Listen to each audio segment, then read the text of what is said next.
Hello అందరికీ ఎలా ఉన్నారు? ఇవాళ మీకు మంచి పాస్తా రెసిపీ చేసి చూపిస్తాను వచ్చేయండి. అదేనండి వైట్ సాస్ చీజ్ పాస్తా అన్నమాట.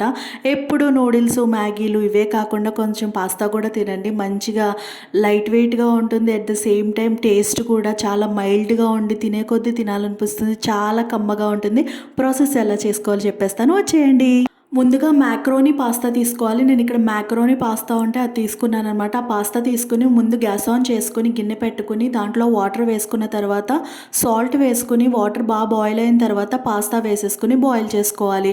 అలాగే ఇందులో కొంచెం ఒక టీ స్పూన్ ఆయిల్ అనేది వేసుకోవాలి. ఎందుకంటే గనక పాస్తా దగ్గరికి అంటుకోకుండా విడివిడిగా పొడి పొడిగా రావాలంటే ఇందులో కొంచెం ఆయిల్ వేసుకుని ఉడికిన తర్వాత స్ట్రెయిన్ చేసేసుకుని పక్కన పెట్టేసుకోవాలి. అలాగే ఇందులోకి గార్లిక్ చిన్న చిన్న ముక్కలుగా తీసుకొని పక్కన పెట్టుకోవాలి. అలాగే మష్రూమ్, క్యారెట్, ఆనియన్స్, క్యాప్సికమ్ ఇంకేముంటే వెజిటేబుల్స్ అవి వేసుకోవచ్చు.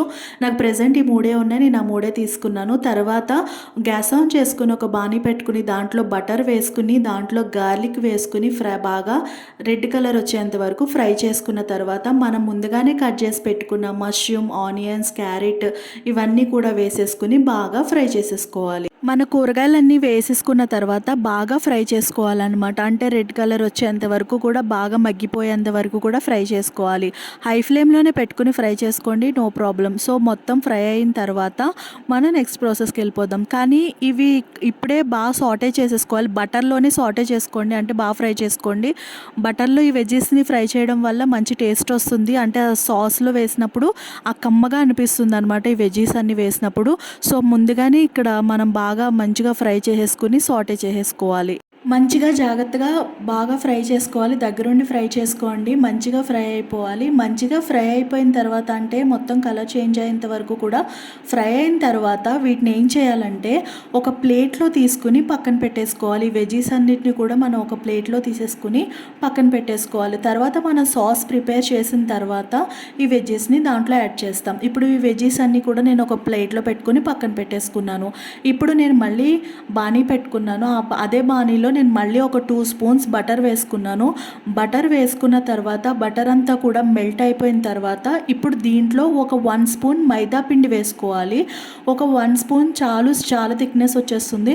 సో బటర్ మంచిగా అరోమా వచ్చిన తర్వాత ఒక 1 స్పూన్ మైదా పిండి ఏం చేయాలంటే దాంట్లో బటర్లో వేసుకుని కొంచెం కలర్ చేంజ్ అయ్యేంత వరకు కూడా దీన్ని బాగా ఫ్రై చేసుకోవాలి. బటర్లో ఈ మైదా పిండి వేసి ఫ్రై చేసినప్పుడు కొంచెం కలర్ అనేది చేంజ్ అవుతుంది. మైదా పిండి చేంజ్ అయ్యేంత వరకు కూడా ఫ్రై చేసుకోవాలి. అలాగే సిమ్లో పెట్టి ఫ్రై చేసుకోవాలి.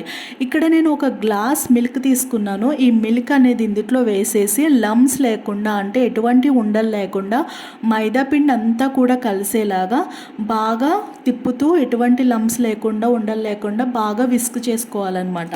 గ్యాస్ అనేది హైలో పెట్టకండి, ఎందుకంటే మైదా పిండి వేయగానే దగ్గరికి పడిపోతుంది అనమాట. అందుకోసం గ్యాస్ హైలో పెట్టకుండా సిమ్లో పెట్టి బాగా తిప్పండి. తర్వాత దీంట్లో చీజ్ వేసుకోండి. చీజ్ వేసుకుని ఒకసారి బాగా మెల్ట్ అయ్యేలాగా తిప్పండి. తిప్పేసుకుని అంతా కూడా మెల్ట్ అయిపోయి సాస్ అంతా ఒక థిక్నెస్కి వచ్చిన తర్వాత మనం ఆల్రెడీ పక్కన పెట్టుకున్నాం కదా వెజ్జీస్, ఫ్రై చేసేసి సాటే చేసి పక్కన పెట్టుకున్నాం కదా, ఆ వెజ్జీస్ని ఇందులో యాడ్ చేసుకోవాలి. మొత్తం వెజ్జీస్ అంతా కూడా యాడ్ చేసుకుని ఒకసారి బాగా మిక్స్ చేసుకోవాలి. ఇందులో నేను ఎటువంటి సాల్ట్ వేయలేదు. సాల్ట్ అనేది లాస్ట్ను వేస్తాను. ఎందుకు అంటే కనుక చీజ్లో ఉప్పు ఉంటుంది, అన్నీ ఉప్పు ఉంటుంది కాబట్టి లాస్ట్లో వేస్తాను.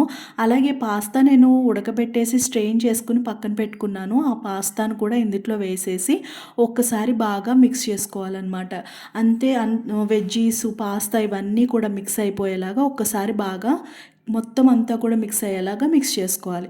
మిక్స్ చేసుకున్న తర్వాత ఒక్కసారి సాల్ట్ చెక్ చేసుకున్న తర్వాత దీంట్లో మీకు ఎంత టేస్ట్కి సరిపడా సాల్ట్ కావాలో అంత సాల్ట్ అనేది యాడ్ చేసుకోవాలి. ముందే సాల్ట్ వేసేయకండి. చీజ్ ఇవన్నీ కూడా సాల్టీగానే ఉంటాయి కాబట్టి సాల్ట్ ఎక్కువైపోతుంది కాబట్టి తర్వాత వేసుకోవాలి. అలాగే ఇందులో చిల్లీ ఫ్లేక్స్, ఆరిగానో కూడా వేసుకోవచ్చు.